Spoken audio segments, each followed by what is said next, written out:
India Pakistan से कोई बहुत बड़ा इंटरनेशनल इवेंट पे हार गया है। वाह, इंडिया पाकिस्तान से हार गया है।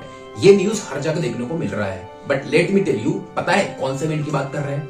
जनरली हमें पता है कि इंडिया पाकिस्तान का अगर कुछ सबसे बड़ा इवेंट होता है तो दैट इज अ क्रिकेट। लेकिन अब ऐसा नहीं है कि अब अगर आप इंडिया पाकिस्तान का क्रिकेट करवा लो तो 10 में से 9 तो इंडिया जीतेगा। और क्रिकेट ऐसा उतना बड़ा इवेंट नहीं है। वर्ल्ड कप भी होता है सबसे बड़ा इवेंट, कितना कंट्री पार्टिसिपेट करता है? नियरली क्वालिफाइड होकर 20 कंट्री ही आते हैं पार्टिसिपेट करने के लिए। लाइक ठीक है, तो उतना बड़ा इवेंट नहीं है। फीफा नहीं, उस इवेंट से तो ये फीफा तो कम ही है। गेस व्हाट, ओके, शायद हम इंडियंस को उतना अवेयर नहीं है हम उस इवेंट के लिए, तो इसलिए इंडिया का वर्ल्ड रैंकिंग में ये हाल है। मैं इवेंट की बात कर रहा हूं, एक ऐसा इवेंट जो कि आज से 2700 साल पहले स्टार्ट होता है ग्रीस के एक छोटे से टाउन ओलंपिया में, और आज ये वर्ल्ड का largest international multi sports event बन जाता है, जिसमें कि 200 प्लस कंट्री पार्टिसिपेट करते हैं। दैट इज ओलंपिक की बात कर रहे हैं। एंड दिस ईयर उस ओलंपिक को हम लोग कह रहे हैं पेरिस ओलंपिक 2024, बिकॉज ये पेरिस में हो रहा है। So in this video I am going to discuss about the Olympics. क्यों डिस्कस कर रहे हैं कि इस साल कोई भी कंपटीशन एग्जाम हो, कहीं पर भी हो, apart from NEET JEE, Olympic से रिलेटेड क्वेश्चन 1-2 तो आ ही जाएगा। ऑफकोर्स अगर एक भी आता तो क्यों छोड़ेंगे, क्योंकि अभी नया हुआ है तो चांसेस है। अगर आप चाह रहे हो कि स्पेशल नीरज चोपड़ा के बारे में बात करेंगे, तो एक्चुअली ऐसा है कि नीरज चोपड़ा पाकिस्तान से हारे नहीं है। यहाँ पर बात हो रहा है जैवलिन थ्रो की, जो नीरज चोपड़ा जैवलिन थ्रो करते हैं। लास्ट एडिशन ओलंपिक में उन्होंने गोल्ड मेडल सिक्योर किया था।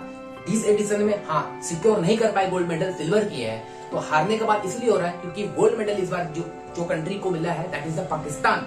इसीलिए इंडिया पाकिस्तान की बात हो रहा है कि हाँ इंडिया पाकिस्तान से हार गया है, लेकिन यहाँ पर ऐसा कुछ बात नहीं है, सिल्वर मेडल मिला है। ओके, अगर आप चाह रहे हो कि नीरज चोपड़ा पे एक डेडिकेटेड बायोग्राफी लेके आए तो मैं जरूर लेके आऊंगा। सो विदाउट एनी स्टार्ट करते हैं the history of Olympic. The first edition of Olympic Games were played in 1776 BC in Olympia में स्टार्ट हुआ था। एंड ओलंपिया कहाँ पे है? ग्रीस में। वहाँ पे अराउंड बहुत सारे सिटी स्टेट्स थे, ठीक है। उनमें से एक जगह था एलिस बोल के, एंड वहाँ का कैपिटल था ओलंपिया नाम उसका कैसे पड़ा? क्योंकि वहाँ पे एक बहुत बड़ा माउंटेन था जिसका नाम ओलंपस था, और वो माउंटेन का हाइट इतना बड़ा था, नियरली 2917 मीटर हाइट है, वो रिकॉर्डेड में है, इतना उसका हाइट था।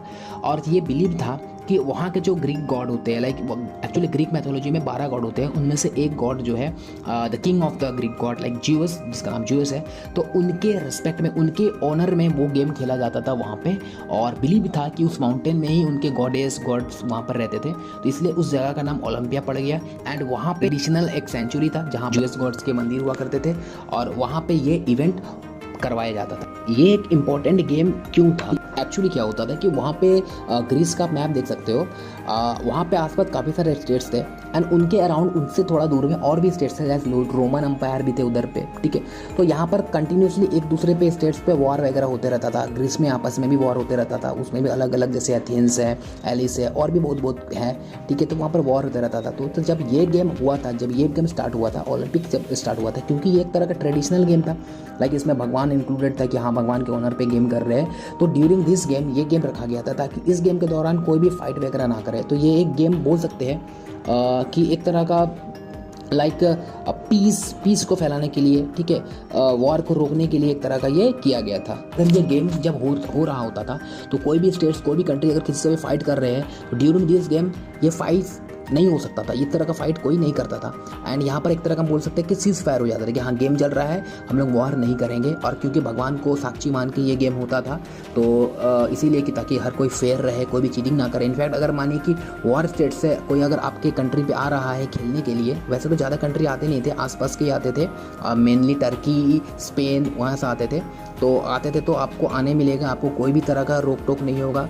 एंड आप जब तक घर नहीं पहुँच जाते वहाँ से गेम खेल के, जीत के या हार के, वापस जब आप चल जाएंगे अपने स्टेट में, एंड फिर वहाँ पर आप उसके बाद वॉर स्टार्ट होता है। यानी कि एक ऐसा गेम था जिसके कारण वॉर रुक जाता था। अगर हम इन जनरल बात करें कि ड्यूरिंग वॉर क्या होता था कि कोई भी गेम्स, कोई भी तरह का इवेंट नहीं होता है। एक्चुअली ये होता है कि वॉर हो रहा है, इवेंट नहीं होगा, लेकिन वो ऐसा था कि अगर स्पोर्ट्स हो रहा है, अगर ओलंपिक हो रहा है तो कोई वॉर नहीं होगा। ये बहुत अच्छा था, ये लगता है कि हाँ ये अच्छा था, इसलिए ये इतना कुछ इंपॉर्टेंट है कि आज भी लोग फॉलो करते हैं।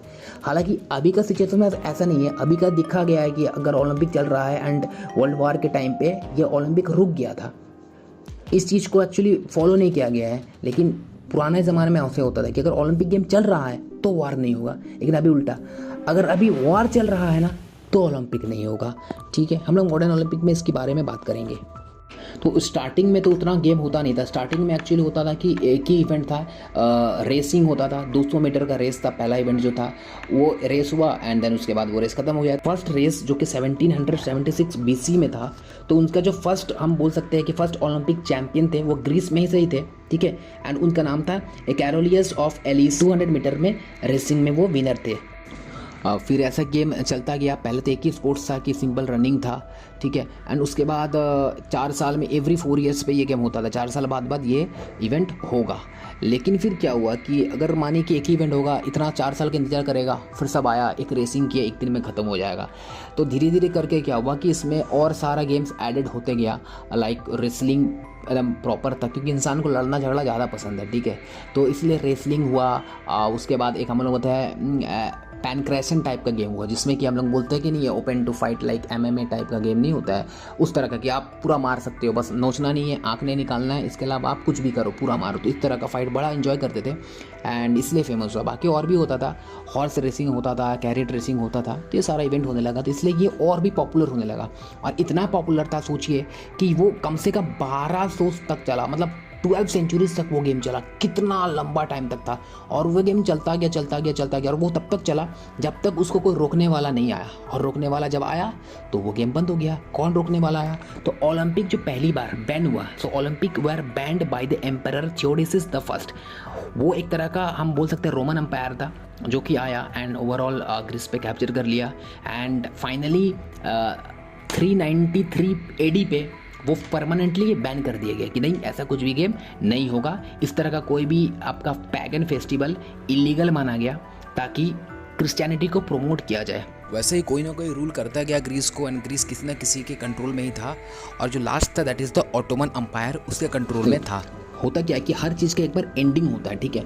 आप कितना भी बड़ा एम्पायर को ले लेते हैं, जैसे ब्रिटेन की बात करें, ब्रिटिश एम्पायर आया है इंडिया पे, इनफैक्ट होल वर्ल्ड पे वो भी नियरली हर जगह पे राज कर किए हैं, ठीक है। कुछ को छोड़ दे तो लास्ट में उसका भी एंड हुआ, लास्ट में वो भी ख़त्म किया, इंडिया को इंडिपेंडेंट किया। तो उस तरह का ऑटोमन एम्पायर भी था, तो हर जगह रूल किया। एक्चुअली ऑटोमन एम्पायर को हम लोग टर्किश एम्पायर भी बोलते हैं, ठीक है। तो उन्होंने हर जगह राज किया, तो इस तरह का ग्रीस पे भी फिर उनका राज हुआ।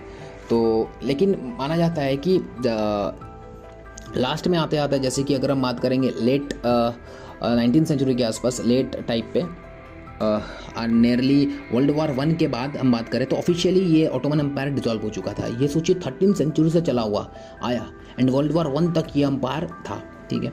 लेकिन ग्रीस की अगर हम बात करेंगे तो देखिए, हर कंट्री अपने अपने लड़ाई करता है कि हम इंडिपेंडेंट हो जाए, कोशिश करता है। इंडिया भी कोशिश कर रहा था 1857 से। हम लोग पढ़ते हैं हिस्ट्री में, फर्स्ट वॉर ऑफ इंडिपेंडेंस 1857। तो इंडिया लड़ाई करने की कोशिश किया, 100 साल बाद उसको, इंडिया को नियरली 90 ईयर्स के बाद आज़ादी मिला। एंड ये एक्चुअली 100 साल का लड़ाई नहीं था, वो उससे भी पहले का लड़ाई था। उस तरह का ग्रीस भी अपने कंट्री को इंडिपेंडेंट करने के लिए लड़ाई कर रहे थे।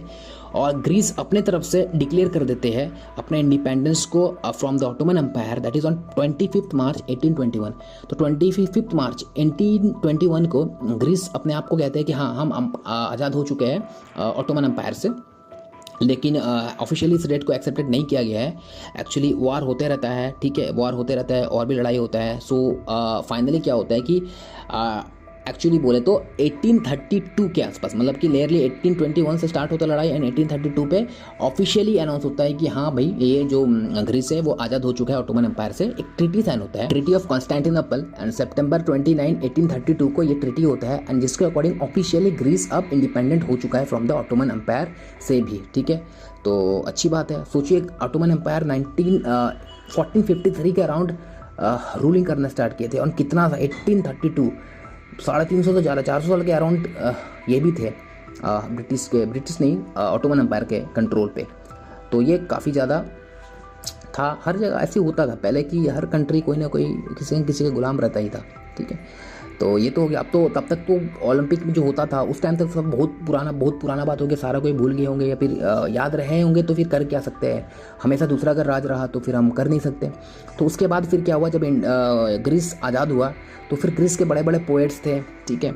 तो उन्होंने क्या किया कि अच्छा पोएम लिखना चालू किया। जैसे कि अगर हम बात करें पहला पोएट, कुछ पोएट्स, कुछ न्यूज़पेपर के एक पोएम है, फेमस पोएम है डायलॉग ऑफ द डेड। उस पोएम में इस ओलंपिक्स को लेकर के जिक्र किया गया है, ठीक है। तो बस ऐसे ही रहा कि फिर से सबको याद दिलाया गया कि हमारा ये पुराना कल्चर है, हम ओलंपिक्स खेला करते थे, ये एक गॉड के ऑनर पे था, हमें अपना वापस ट्रेडिशन को, अपना कल्चर को वापस लाना चाहिए। तो इस तरह का कुछ मोटिवेटेड उस पर स्पीचेस था, तो डायलॉग ऑफ द डेड, तो आप ये देख सकते हो। तो ऐसे करने के बाद क्या हुआ कि अब तो ठीक है, अब तो आज़ाद हो चुके हैं, अब तो हमको गेम कराना चाहिए। तो उसके बाद 1856 के अराउंड हम बात करें तो 1856 में कुछ अमीर आदमी थे, उनमें से एक का फेमस नाम है एवेंजेलस जापास बोल के। एवेंजेलस जापास एक बहुत ही पैसे वाले ग्रीक इंसान थे। तो उन्होंने वहाँ के राजा जो भी थे, ऑटो ऑफ द ग्रीस जिसको बोलते हैं, उन्हें ऑफर किया कि हम परमानेंटली हम फंडिंग करेंगे ताकि ये जो ओलंपिक को रिवाइव किया जाए, the revival of the Olympic games के लिए हम फंडिंग करना चाहेंगे। तो जापास है, तो इसलिए इस ओलंपिक को फिर जो नाम से जानते हैं कि उतना दिन के बाद जो बंद था, लाइक अराउंड 1500 साल बंद था, देखिए 1200 साल चला 1776 BC से, एंड 393 AD में बंद हुआ, 1200 साल अराउंड हो रहा है। एंड फिर उसके बाद जा करके 1832 में आज़ाद हुआ जब ऑफिशियली कंट्री, उसके बाद फिर जा करके ये 1856 में प्रपोज किया गया कि हम लोग फिर से चालू करना चाह रहे हैं। तो इसलिए इस ओलंपिक का नाम भी दे दिया गया है जापास ओलंपिक्स। तो पैसे वाले थे, पैसे था, स्पॉन्सर किए। तो 1859 पे क्या होता है कि जो जापास जो होते हैं वो स्पॉन्सर करते हैं कि पहली बार ओलंपिक फिर से हो।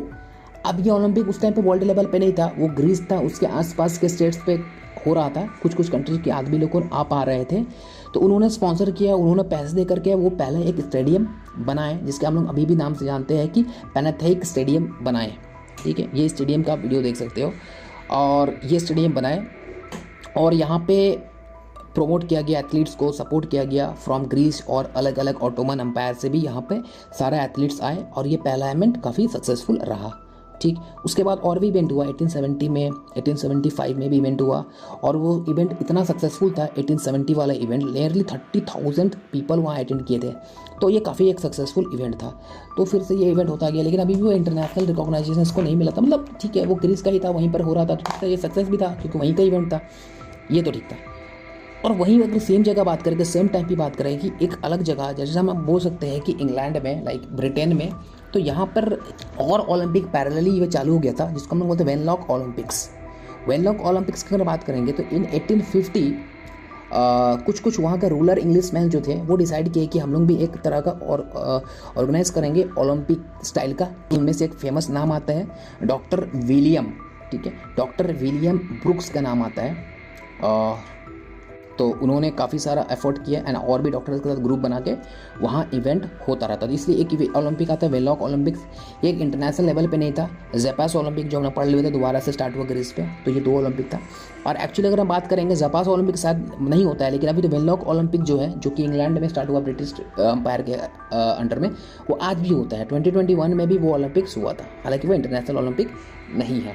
ठीक है, तो उसके बाद होते होते फिर इंटरनेशनल लेवल की अगर हम बात करेंगे तो फिर एक और इंसान आते हैं। अब इस इंसान का नाम बहुत ज़्यादा इंपॉर्टेंट है, क्योंकि मॉडर्न ओलंपिक्स में अगर सबसे ज़्यादा किसी का कंट्रीब्यूशन है तो वो है यही इंसान का कंट्रीब्यूशन है। ठीक है, तो अब आते हैं हम मॉडर्न ओलंपिक्स में, है बैरन पेरी दी कोबर्टिन। अब हम इसे कोबर्टिन नाम से जान रहे हैं और कोबर्टिन नाम से ही हम आगे का पूरा स्टोरी समझाएंगे। तो हम बैरन पेरी दी कोबर्टिन, कोबर्टिन क्या होता है कि वो फ्रांस के रहने वाले हैं, काफ़ी पैसे वाले, अमीर है भाई, पैसे वाले हैं। ठीक है, तो वो उधर से गए थे वेनलॉक ओलंपिक्स देखने के लिए जो इंग्लैंड में हो रहा था। तो वहाँ देखे, वहाँ देखने के बाद इंस्पायर हुए कि वाओ, मतलब अच्छा गेम है। और फिर ठीक है, तो उनका एक प्लान था कि ये जो है, जैसे कि वेनलॉक ओलंपिक्स इंग्लैंड में हो रहा है, वहाँ ग्रीस में आफ्टर इंडिपेंडेंस जापास ओलंपिक हो गया था, क्यों ना ये एक्चुअली 2 ओलंपिक जो था ये अपने अपने लोकलाइज्ड था, मतलब ऐसे कि इंटरनेशनल पूरा लेवल पे नहीं हो रहा था। तो ये जो कोबर्टिन है, उन्होंने ये सोचा क्यों ना ऐसा किया जाए कि ये हम ओलंपिक को एक इंटरनेशनल लेवल पे लेकर के आए, जिसमें सारा कंट्री पार्टिसिपेट करे।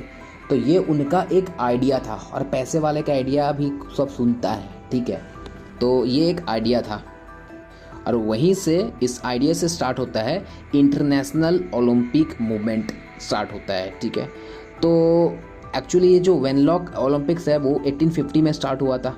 तो चल रहा था। नाम याद रखिएगा क्योंकि आगे का स्टोरी में बहुत ज़्यादा इंपॉर्टेंट है। फिर फर्स्ट एक ओलंपिक कॉन्फ्रेंस बुलाया जाता है, मीटिंग होता है, जिसका नाम होता है फर्स्ट ओलंपिक कांग्रेस, और created that international Olympic committee एक क्रिएट किया जाता है, इस आइडिया को दिया जाता है, ठीक। और फिर वो पहला मीटिंग होता है एंड देन वहाँ डिसाइड होता है 1894 में कि ठीक है हम लोग करवाएंगे ओलंपिक। एंड फिर जा कर के 1896 में 94 में मीटिंग होता है। एक्चुअली प्लान था कि हम 1900 में ही करेंगे, लेकिन बाकी को इतना पसंद आया कि क्यों ना हम इसको अभी जल्दी कर दे। तो 1896 में first official modern Olympic game जो कि इंटरनेशनल लेवल में होता है करवाया जाता है। तो इसीलिए हम यहाँ पे इसको रिकॉग्नाइज करते हैं एज अ मॉडर्न ओलंपिक को यहाँ से काउंट करते हैं। एक्चुअली हम यहाँ पर देख रहे थे, हम सर्च कर रहे थे इस पर, तो मेरे को एक जगह मिला है कि रेडिट पे कि एक्चुअली क्यों ऐसा है कि हम लोग 1896 वाला ओलंपिक को मानते हैं एंड बाकी वाला ओलंपिक को हम लोग काउंट नहीं करते हैं। हालांकि ओलंपिक तो पहले भी 1859, 1870, 75 में हो रहा था, उसको काउंट क्यों नहीं करते। यहाँ हम कमेंट देख रहे थे, कोई ऐसे किए हुए थे, तो उनके अकॉर्डिंग है कि इंग्लैंड वाला जो होता था वेनलॉक ओलंपिक, उसको क्यों रिकॉग्नाइज नहीं करते हैं। तो वो इसलिए नहीं कर रहे होते क्योंकि एक तरह का लोकलाइज्ड होता है, अपना अपना लोकलाइज्ड एरिया में होता है। तो इंटरनेशनल ओलंपिक अगर हम बात करेंगे तो इंटरनेशनल ओलंपिक तो 1896 पे ही हुआ था, ठीक है। अगर मानिए ऑप्शंस में आपको ऐसा मिलता है कि ये ऑप्शन ही नहीं था 1896 का, तो फिर आप पहले का ओलंपिक वेनलॉक वाला या फिर उसका पहले वाला जो जपास ओलंपिक का डेट्स जो होता है वो हम मेंशन कर सकते हैं। लेकिन ऑफिशियली अगर हम बात करें तो 1896 वाला ओलंपिक ही है फाइनल। 1896 को फर्स्ट ओलंपिक खेला जाता है एथेंस ग्रीस में ही। वो इसीलिए क्योंकि एक्चुअली ओलंपिक फेमस था ग्रीस में, और अगर ग्रीस में ही एथेंस में होगा तो ज़्यादा सक्सेस होने का चांस है, इसलिए वो वहीं पर किया गया। एंड उस कमेटी का जो प्रेसिडेंट बनाया गया वो भी वहीं ग्रीस का ही बनाया गया, ठीक है। डेमराइबस नाम का है, फर्स्ट ये 2 ईयर के लिए प्रेसिडेंट थे एंड उसके बाद कोवर्टीन ही प्रेसिडेंट बन गए एंड वो अगला नेक्स्ट 25 ईयर्स तक वो प्रेसिडेंट ही थे। और ऑफकोर्स कमेटी बनाए, खुद फाउंडर थे, सारा कुछ, तो प्रेसिडेंट तो रहेंगे ना, और उसको फिर हटाएगा भी कौन। तो ये तो कॉन्सेप्ट था भाई, हम हैं तो हम ही हैं। तो ये वाला जो भी था ठीक है, अच्छा है, क्योंकि आइडिया उनका था तो उनको रहना बनता भी है। ओके, तो यहाँ पर बन गया। तो अब आप उसके बाद हम देखिए सब प्रेसिडेंट रहने के बाद फिर प्रेसिडेंट चेंज हुआ टाइम टू टाइम। कुछ प्रेसिडेंट्स हैं हम आपको दिखा सकते हैं। ओके, तो ये प्रेसिडेंट का कुछ लिस्ट है एंड अभी करंट प्रेसिडेंट है थॉमस बैक, ये अभी करंट 9th प्रेसिडेंट है। सो कोवर्टीन का आइडिया से फाइनली 1894 में फर्स्ट ओलंपिक कांग्रेस एक मीटिंग होता है और जिसमें कि इंटरनेशनल ओलंपिक कमेटी बनता है। तो कमेटी की पहले हम लोग बात कर लेते हैं। तो इंटरनेशनल ओलंपिक कमेटी, तो इंटरनेशनल ओलंपिक कमेटी में स्टार्टिंग में 14 मेंबर्स थे एंड कोवर्टीन थे। उसके बाद अभी जो अपडेटेड है, सो रिसेंट बात करें तो एक बार फिर से रिफ्रेम किया गया ये कमेटी सिस्टम को 1999 के अराउंड। एक न्यू मेंबर का एक न्यू से सेट किया गया कि मेंबर में अभी सिर्फ ये 14 मेंबर 15 मेंबर जो कोवर्टीन को मिला के ऐसा नहीं होगा, अब मेंबर को थोड़ा सा इंक्रीज़ करते हैं। तो फाइनली अभी जो मैक्सिमम मेंबर है वो 115 है एंड अभी भी है। इनमें से 70 मेंबर ऐसा है जो कि इंडिविजुअल पर्सनस है, 15 मेंबर होंगे जो कि करेंटली ओलंपिक मेडल जीते हुए होंगे, ठीक है। ओलंपिक एथलीट जो होंगे 15 मेंबर एंड 15 मेंबर होंगे कोई भी नेशनल ओलंपिक कमेटी के। तो नेशनल ओलंपिक कमेटी क्या होता है कि जैसे कि हर एक कंट्री का अपना एक नेशनल कमेटी होता है, इंडिया का भी नेशनल ओलंपिक कमेटी है, तो वहाँ से रिप्रेजेंट होंगे। तो अलग अलग कंट्री के होंगे, तो टोटल ओवरऑल एक रैंडमली सेलेक्ट करेंगे, 15 कंट्री को सिलेक्ट करेंगे। ये directly international committee of Olympic he select करते हैं, ठीक है। तो 15 वहाँ से होगा national Olympic committee and 15 member जो होंगे वो इंटरनेशनल स्पोर्ट्स फेडरेशन से होंगे। जैसे कि सपोज़ कि अगर हम क्रिकेट की बात करते हैं तो क्रिकेट में अपने BCCI है, इंडियन का क्रिकेट बोर्ड है, उस तरह का पाकिस्तान का क्रिकेट बोर्ड है, लेकिन सबका एक हेड क्रिकेट बोर्ड होता है जो कि ICC होता है, इंटरनेशनल क्रिकेट काउंसिल। तो वैसे ही इंटरनेशनल क्रिकेट काउंसिल शायद वहाँ से फेडरेशन से एक कोई जाएंगे, उस तरह फुटबॉल का भी कोई इंटरनेशनल कमेटी होगा, बास्केटबॉल का होगा, सारा का होगा। तो वैसे ही 15 कोई डिफरेंट स्पोर्ट्स में से डिफरेंट अलग अलग स्पोर्ट्स के 15 मेंबर जाएंगे। तो ये रैंडम सेलेक्ट होता है। तो इंडिया का शायद कोई है ही नहीं, तो इंडिया ओलंपिक में होता नहीं है, तो अलग अलग स्पोर्ट्स को होता है। तो ये ऐसा होता है कि टोटल 115 मेंबर हो जाता है। जो इलेक्टेड मेंबर होंगे वो 8 ईयर्स के टर्म तक रहेंगे, री इलेक्ट हो सकते हैं। 4 साल का टेन्योर होगा, 2 टेन्योर में 4 साल का रह सकते हैं, ठीक है। तो इसी तरह से अगर हम देखें तो अभी जो न्यू प्रेसिडेंट है या फिर करंट प्रेसिडेंट हम बोल सकते हैं वो है थॉमस बैक, वो अभी भी रिसेंटली प्रेसिडेंट है। 1896 में first Olympic official international Olympic खेला जाता है एथेंस ग्रीस में, और वहाँ पे ओपनिंग सेरेमनी होता है। और ये वही स्टेडियम है जिसका नाम मैंने पहले ही कहा था, पैथेनॉइक स्टेडियम, वो जो कि हम लोग बात करते हैं जपास, उनके पैसे से वो स्टेडियम को रिपेयर किया गया था और फर्स्ट ओलंपिक इंटरनेशनली वहीं पे होता है। और वहाँ पे डिफरेंट स्पोर्ट्स खेले जाते हैं, साइकिलिंग होता है, रेसलिंग होता है, रनिंग एट्सेट्रा, काफ़ी सारा गेम्स वहाँ पे होते हैं। तो उनमें जो पहला ओलंपिक विनर था, मॉडर्न में अगर हम बात करेंगे तो मॉडर्न में पहली बार जो विनर थे 1896 के, ठीक है, वो जोमेस कनॉली थे, वो यूएस के थे, ठीक है। और तो इसी के लिए वो पहला ओलंपिक विनर हम बोल सकते हैं, ऑफिशियली विनर थे। उसके बाद नेक्स्ट ईयर फिर ओलंपिक होता है 1900 में फ्रांस में। वहाँ पे फर्स्ट टाइम वुमेंस अलाउ किया गया था। पहले जब ओलंपिक होता था वहाँ पे वुमेंस अलाउड नहीं थे, वहाँ पर सिर्फ मेल्स आते थे। एंड जैसे कि हम बताया है कि एंसेंट में जो ओलंपिक्स होते थे वो नेकेड होते थे, वो वहाँ पे कपड़ा नहीं पहना जाता था। एंड तो थोड़ा स्ट्रिक्ट थे जो भी था, बट वहाँ पर वुमेन अलाउड नहीं था। लेकिन 1900 में पहली बार वुमेन अलाउ हुआ। एंड वहाँ पे कैरोलेट कूपर जो कि यूके के थे, टेनिस विनर थे, फर्स्ट टाइम वो वुमेन ओलंपिक विनर हम बोल सकते हैं कि यूके की वो थी। एक्चुअली वो इसलिए थी क्योंकि उसके पहले की अगर हम बात करेंगे, जो वेनलॉक ओलंपिक्स होता था वहाँ पे लगातार 5 टाइम्स वो टाइटल होल्डर थी। और फिर जब यहाँ पे आपको इंटरनेशनल ओलंपिक में मौका मिला खेलने का, तो फिर कूपर यहाँ पर विनर रही, फर्स्ट वुमेन ओलंपिक विनर हम बोल सकते हैं। एंड उस ओलंपिक में 22 वुमेन पार्टिसिपेट की थी उस कंपटीशन में, ठीक है। 5 डिफरेंट स्पोर्ट्स हुआ था, ठीक है। एंड इसमें सेलिंग था, टेनिस था एंड एक्सेट्रा, गोल्फ भी था, इंपॉर्टेंट गेम था। तो 5 डिफरेंट गेम्स को अलाउड किया गया था वुमेन के लिए। पहला एडिशन जितना सक्सेसफुल था 1896 का, उतना सक्सेसफुल नेक्स्ट 2 एडिशन तो बिल्कुल भी नहीं था। लग रहा था कि अब फिर से क्या हो गया, लाइक कितना अच्छा सक्सेस हुआ, लेकिन नेक्स्ट एडिशन इतना बर्बाद हो गया। 1900 में फिर से ये मतलब फर्स्ट टाइम जो पेरिस में हुआ था। एंड यहाँ पर इसलिए नहीं था क्योंकि पेरिस में उस टाइम एक तरह का इंटरनेशनल सेल लगता था, मेला टाइप का, जो कि 6 महीने का होता था, तो वो लगता था। तो वहाँ के इंसान उसमें ज़्यादा बिजी थे, तो ओलंपिक का उतना लाइट नहीं मिला। एंड फिर उसके बाद नेक्स्ट ओलंपिक होता है 1904 में, वो भी उतना ज़्यादा फेमस नहीं हो पाया, सेंट लुइस में हुआ था। क्यों? क्योंकि वहाँ पर भी यूएसए ने काफ़ी बड़ा एरिया खरीदा था, तो वहाँ का एग्जीबिशन था, तो इसके कारण उधर भी उतना सक्सेसफुल नहीं होगा। लगातार 2 कॉन्सिक्यूटिव सीजन के बाद ये तो लग रहा था कि अब फिर से पता नहीं कि ओलंपिक बंद हो जाएगा कि क्या होगा। इसी के लिए फिर काफ़ी सोचने के बाद डिसाइड किया गया कि एक काम करते हैं, हम फिर से ओलंपिक ग्रीस में ही कराते हैं। तो उसका जस्ट 2 ईयर्स बाद, क्योंकि एक्चुअली 4 ईयर्स का गैप में होता है, लेकिन 2 ईयर्स गैप में ही 1906 में फिर से ग्रीस में ये गेम एथेंस में करा दिया गया, ठीक है। करा दिया गया तो फिर से वहाँ पर सक्सेस मिला कि हाँ वाह ये तो एकदम अच्छा हो गया, ठीक है। लेकिन फिर बाद में जैसे कि ये चीज़ को एक्सेप्टेड नहीं किया गया कि नहीं, हम लोग बीच में ऐसे नहीं करा सकते हैं। एंड एक्चुअली हम ऑफिशियली की बात करेंगे तो ये 1906 वाला ओलंपिक का कोई रिकॉर्ड ही नहीं है, जिसको हमने इंटरकैलेटेड गेम्स ऑफ एथेंस के नाम से जानते हैं, लेकिन उसका कोई रिकॉर्डेड नहीं है, तो इसलिए हम इसको लिस्ट में काउंट नहीं करते हैं, ठीक। एंड फिर उसके बाद 1908 में हुआ, 12 में हुआ, लेकिन फिर 16 पे नहीं होता है, वर्ल्ड वार 1 के टाइम आ जाता है। 1944 ओलंपिक नहीं होता है नेक्स्ट 2 सेशन में, एडिशन में, क्योंकि वर्ल्ड वार होता है। तो यहाँ पर एक चीज़ थोड़ा लगता है अफसोस कि पहले जब ये ओलंपिक होता था वहाँ पर अगर गेम हो रहा है तो वार नहीं होगा, लेकिन मॉडर्न ओलंपिक में क्या है कि अगर वार हो रहा है तो ओलंपिक नहीं होगा। तो ये थोड़ा सा है कि ठीक नहीं लगता, लेकिन ठीक है। एंड उसके बाद से कंटिन्यू ओलंपिक हुआ 1948 में लंदन में हुआ फर्स्ट टाइम, वहाँ पे वर्ल्ड वार के बाद हुआ लंदन में ओलंपिक्स। एंड उसके बाद से तो कंटिन्यू चला जा रहा है। थोड़ा सा इस बार पैंडेमिक के कारण 1 साल डिले हुआ था, लेकिन वो ओलंपिक कैंसिल नहीं हुआ।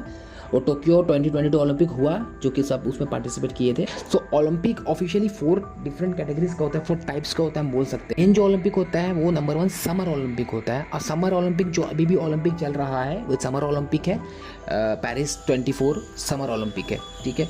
तो समर ओलंपिक में मेनली गेम्स जो रेसलिंग वगैरह, रनिंग वगैरह सारा कुछ होता है, मतलब नॉर्मल गेम्स जो होते हैं ये होता है ज़्यादातर समर ओलंपिक होती है। मतलब होता तो दोनों कॉन्सिक्यूटिव, लेकिन पहले क्या होता था कि समर ओलंपिक होता था, ठीक है, और बाकी कुछ ओलंपिक नहीं होता था। फिर इंट्रोड्यूस किया गया विंटर ओलंपिक। विंटर ओलंपिक का कहानी कुछ ऐसा है कि पहले अगर सपोज क्या था कि होस्ट कंट्री चेंज होता था कि इधर होगा फिर नेक्स्ट कंट्री पे होगा, उधर होगा, तो हो सके कोई कोल्ड कंट्री में अगर हो गया तो वहाँ पर तो बर्फ़ मिलेगा, विंटर ओलंपिक होता है, तो वहाँ पर कुछ कुछ आइस गेम्स हो सकता था। तो अगर वहाँ पर है तो होता था। अगर मानिए कोई ऐसा हॉट कंट्री में मिल गया जहाँ पर आइस गेम्स हो ही नहीं सकता, तो फिर वहाँ पर ओलंपिक्स नहीं होता था। लेकिन बाद में ये डिसाइड किया गया कि एक्चुअली करते हैं कि हम समर ओलंपिक्स कर ही देते हैं ना, समर ओलंपिक्स को विंटर से हम लोग अलग कर देते हैं। तो विंटर ओलंपिक्स ऑफिशियली अलग हो जाता है कि नहीं अब विंटर ओलंपिक होगा। सो फर्स्ट टाइम अगर विंटर ओलंपिक तो फ्रांस ही कंडक्ट किए थे 1924 पे। एंड उसके बाद उसके बाद ऑफिशियली 1924 से विंटर ओलंपिक होने लगा। ठीक है, विंटर ओलंपिक में कुछ आइस गेम्स होते हैं, लाइक हॉकी, आइस हॉकी होता है, स्केटिंग होता है, ये सारा गेम होता है विंटर ओलंपिक्स में। ठीक है, उसके बाद एक और ओलंपिक्स होता है, थर्ड कैटेगरी पैरा ओलंपिक्स। ये पैरा ओलंपिक्स होता है specially physically handicap type person के लिए होता है ये ओलंपिक्स। इसका भी बहुत बड़ा एक अच्छा इंटरेस्टिंग स्टोरी है। कहानी कुछ ऐसा है, जैसे कि वर्ल्ड वार ख़त्म होता है, वर्ल्ड वार 2 ख़त्म होता है 1948 के टाइम पे। क्या होता है कि इंग्लैंड में एक डॉक्टर है, जैसे हम लोग बोलते हैं सर लुडविग गटमैन। ठीक है, तो इनके ये क्या होता है कि जब वर्ल्ड वार 2 के बाद काफ़ी सारे सोल्जर्स चैलेंज हो चुके थे वर्ल्ड वार के बाद, तो डिफरेंट हॉस्पिटल्स में क्या थे, तो वहाँ पे क्या किया ये जो डॉक्टर हैं, तो इन्होंने, हम लोग सर लुडविग गटमैन बोलते हैं, तो इन्होंने क्या किया कि इन सोल्जर्स का हौसला को बढ़ाने के लिए, ठीक है, तो स्पोर्ट्स का ऑर्गेनाइज करते हैं कि इन डिफरेंट हॉस्पिटल्स के जितने भी सोल्जर्स थे उनके आपस में स्पोर्ट्स करवाते हैं। तो ये काफ़ी अच्छा लगता है, सक्सेसफुल होता है। तो ये होता है, लेकिन साथ ही साथ में ये डिमांड कर रहे होते हैं कि ओलंपिक में इनको भी एक मान्यता दिया जाए, कि ओलंपिक में इनको भी दिया जाए, खिलाया जाए। ठीक है, तो काफ़ी फोर्स करने के बाद एक बार रोम ओलंपिक हो रहा था, वहाँ पर ये अपने 400 एथलीट को लेके पहुँच गए और बोले थे कि आप एक्सेप्ट कीजिए या तो फिर हम भी अपना पैरेलल करवाएंगे। तो ठीक है, पैरेलल ओलंपिक हुआ एंड फिर धीरे धीरे करके ये जो इंटरनेशनल ओलंपिक कमेटी है एक्सेप्ट कर लिए कि हम लोग पैरेलल ओलंपिक भी, पैरा ओलंपिक हैंडीकैप के लिए भी हम लोग करवाएंगे। तो फिर होने लगा एंड देन 1964 टोक्यो में भी पैरा ओलंपिक हुआ और ये अब होने लगा। उसके बाद कंटिन्यू 2001 में भी हुआ, मतलब एक्चुअली कंटिन्यू फिर होने लगा। ये होने का अब फाइनली 2001 से एक एग्रीमेंट भी साइन हो गया है एंड 2008 में जो कि एक्सेप्टेड हो गया। 2001 में जो पैरा ओलंपिक कमेटी बना था वो actually officially international Olympic committee के साथ एक एग्रीमेंट कर लिए कि जो कंट्री जहाँ पर भी ओलंपिक होगा, समर ओलंपिक होगा, उसको ये कंपलसरी है कि वही कंट्री को या वही स्टेट को, कंट्री के वो परमानेंट सिटी को ये पैरा ओलंपिक भी करवाना होगा आफ्टर समर ओलंपिक। मतलब अभी ये 24 में हम लोगों का 11 अगस्त को ये जो ख़त्म हो रहा है, तो इसके कुछ दिन बाद भी हम लोगों को पैरा ओलंपिक देखने मिलेगा। तो वहाँ पर पार्टिसिपेट करवाना ये अब कंपलसरी हो चुका है। तो हम लोग देखेंगे, हाँ, पैरा ओलंपिक्स कवर स्टोरी हम पूरा कवर करेंगे पैरा ओलंपिक्स का, क्योंकि इंडिया उसमें काफ़ी अच्छा खेलते हैं पैरा ओलंपिक्स में। ठीक है, एंड देन उसके बाद कंटिन्यू होने लगा पैरा ओलंपिक्स के बारे में। अब ये 4th कैटेगरी का ओलंपिक्स जो होता है that is a youth Olympics. तो नेक्स्ट आता है यूथ ओलंपिक्स। तो ये स्पेशल बच्चों के लिए है, 14 to 18 ईयर्स, मतलब मैक्सिमम 18 ईयर्स तक बच्चे अलाइ कर सकते हैं। ये इंट्रोड्यूस किया गया 2010 में एंड देन ये होने लगा। इसमें एक खास बात क्या है कि इसमें मिक्स जेंडर अप्लाई कर सकते हैं, जैसे कि लड़का लड़की दोनों साथ में खेलते हैं। ऐसे नहीं कि मेंस कैटेगरी अलग होगा, फीमेल्स कैटेगरी अलग, कॉमन है, सब पार्टिसिपेट्स करते हैं। तो ये था कहानी ओलंपिक्स की 4 टाइप्स की। तो अभी होता है क्या कि पैरा ओलंपिक्स जो होता है वो 4 ईयर्स के बाद होता है। तो हमको ये कंफ्यूज नहीं होना है कि अभी तो ओलंपिक हुआ, कुछ साल बाद कुछ ओलंपिक देखने को मिलेगा, तो वो विंटर ओलंपिक होगा। ठीक है, वैसा है, ऐसा नहीं कि ओलंपिक को 4 साल बाद ही होगा। अगर विंटर होगा तो 4 साल बाद विंटर होगा, समर ओलंपिक होगा तो वो 4 साल बाद होगा। अभी जो ओलंपिक हुआ समर ओलंपिक था। ठीक है, ओके। एक्चुअली विंटर ओलंपिक को 2-2 साल का बीच में रखा गया, जैसे अभी हुआ 24 में, तो 26 में विंटर ओलंपिक आपको देखने मिलेगा। ठीक है, ऑलराइट। तो एक और ख़ास बात आता है ओलंपिक से रिलेटेड कि क्या होता था कि पहले का ज़माने में क्या होता था कि जो ओलंपिक्स होते हैं उसमें उतना, मतलब क्या बोले कि प्रोफेशनल पार्टिसिपेट नहीं करते थे। ये माना जाता था कि प्रोफेशनल्स क्यों करें, जो नॉर्मली अपने रहते हैं, जिसका इमेच्योर बोलते हैं, कि वो लोग अपने काम में रहेंगे, अपने काम में रहेंगे जो भी है, एंड ओलंपिक आकर तब अचानक से आए और पार्टिसिपेट करें। अगर उसमें कोई जीतता है तो वो बड़ी बात है, ट्रेनिंग लेंगे तो क्या ही बड़ी बात है। ये बहुत दिन तक चला आया हुआ है। ठीक है, कि नॉन प्रोफेशनल पार्टिसिपेट करेंगे एंड जो प्रोफेशनल होगा वो अलाउड नहीं होंगे ओलंपिक्स में। ये था, लेकिन समय के साथ साथ क्या होने लगा कि उसमें क्या होता था कि जो ऑफकोर्स जो कि मेहनत कर रहे थे, मेहनत करके कमा रहे हैं, तो उनके पास टाइम थोड़ा ना होगा कि हम प्रैक्टिस करें नहीं करें। तो एक्चुअली जिसके पास बहुत पैसे है तो वो काम नहीं करते थे, अपने प्रैक्टिस करते थे एंड देन ओलंपिक में आके वही लोग जीतते थे, पैसे वाले जीतते थे। तो समय के साथ साथ जितने भी चेंजेस किया गया एंड फाइनली 1980 में इंटरनेशनली ये एक्सेप्टेड हो गया कि हाँ, प्रोफेशनल भी अलाउड होंगे। इसका फ़ायदा क्या हुआ? तो देखिए, इसका फ़ायदा ये हुआ कि प्रोफेशनली हाँ आप साल भर ट्रेनिंग करके जा सकते हैं। ठीक है, तो एक तरह का अच्छा हो गया, क्योंकि पहले एक्सपर्ट्स को अलाउड नहीं था एंड अभी एक्सपर्ट्स को अलाउ है। तो एक हम लोग अगर बात करें 2008 की बात करें, हम लोग जानते हैं इंडिया की तरफ से और जो बॉक्सिंग चैम्पियन था दैट इज़ विजेंदर सिंह, वो उस टाइम जब जीते थे वो प्रोफेशनल नहीं थे, वो एमेच्योर में कैटेगरी में आते थे। ठीक है, एंड बाद में 2015 में वो अपने आप को प्रोफेशनली मान लिए। तो उसके अकॉर्डिंग अगर हम देखेंगे तो अब तो अगर वैसा ही रहता तो फिर वो तो जा नहीं सकते थे ना खेलने। लेकिन अब 2016 में क्या हुआ कि कुछ कमेटी, कुछ जगह जैसे कि बोले तो हर स्पोर्ट्स को नहीं हुआ था उस टाइम भी एक्सेप्टेड कि प्रोफेशनल एक्सेप्ट नहीं होगा, लेकिन बॉक्सिंग को 2016 में अलाउड कर दिया गया कि हाँ प्रोफेशनल बॉक्सिंग हो सकता है। तो उस हिसाब से देखेंगे तो 2015 में तो अगर हम बात करें विजेंद्र सिंह एक्सेप्ट कर चुके थे कि मतलब कि हाँ हम प्रोफेशनल है बोल के, तो अभी भी अगर चाहेंगे तो वो फिर से बॉक्सिंग जा सकते हैं, लेकिन पता नहीं अब जाएंगे कि नहीं जाएंगे, तो पता नहीं। ठीक है, ओके। सो कुछ इंपॉर्टेंट पॉइंट्स जो हम कॉबर्टिन का नाम लिए थे, जिसको आपको बोले थे कि याद रखिएगा, सबसे इंपॉर्टेंट रोल उसका नहीं लिया, क्योंकि ये जो ओलंपिक का हम लोग जो सिंबल देखते हैं 5 रिंग होता है, ठीक है। तो ये 5 रिंग को डिज़ाइन करने में उन्हीं का हाथ था, उन्होंने ही उस डिज़ाइन को दिया था, और उसमें 5 डिफरेंट कलर देखने को मिलता है। वो 5 डिफरेंट कलर ऐसे रैंडम कलर नहीं है, वो बेसिक्स कुछ कलर को लिया गया है, ठीक है। Blue, black, red, yellow, green, ये 5 डिफरेंट कलर है रिंग के, और ये रिंग आपस में कनेक्टेड है। ये रिप्रेजेंट करते हैं कि जो 5 मेजर कंटिनेंट है, जो महाद्वीप बोलते हैं, ये आपस में कितना मतलब कि यूनिटी में है, एंड इस चीज़ को रिप्रेजेंट करते हैं। तो 5 डिफरेंट जो है in Africa, America, Asia, Europe, Oceania, ये 5 वैसे कंटिनेंट आपको देखने को मिलेगा, ठीक है। एंड फिर आते हैं, एक बात है कि इस सिंबल का पास्ट हिस्ट्री के साथ ओलंपिक का कोई ऐसे नहीं है कि वहाँ से लिया गया है, कोई रिप्रेजेंटेशन, कोई लिंक नहीं है। ये अपना कॉबर्टिन का खुद का एक आइडिया था एंड उन्होंने ये डिज़ाइन किया। ये हिस्ट्री ऑफ ओलंपिक का कुछ ऐसा नहीं है कि वहाँ से कनेक्टेड किया गया है, ठीक है। ओके ना, सो कुछ कोई भी गेम या फिर कोई भी कंट्री को एज एन ओलंपिक में पार्टिसिपेट लेने का कुछ क्राइटेरिया होता है, जो कि हम बता रहे हैं कि सपोज़ कि ईच कंट्री जो होता है, हर एक कंट्री को अपना नेशनल ओलंपिक कमेटी होना ज़रूरी है। इंडिया ने भी अपना ओलंपिक का नेशनल कमेटी बनाया एंड उन्होंने भी अपना रिप्रेजेंटेशन भेजा इंडिया की तरफ से। तो हर एक अपना अपना कंट्री का अपना ओलंपिक कमेटी होता है, ठीक है। कोई कंट्री अगर एक्सेप्टेड नहीं भी है ऑफिशियली, जैसे कि काफ़ी सारे कंट्री होता है जिसके रिकॉग्निशन नहीं मिलता, बट वो अपना कमेटी बना करके वो जा सकते हैं, और ये IOC पे डिपेंडेंट है, इंटरनेशनल कमेटी पे डिपेंड है कि वो उसको एक्सेप्ट करे कि नहीं करे। इससे UN का कोई लेना देना नहीं है।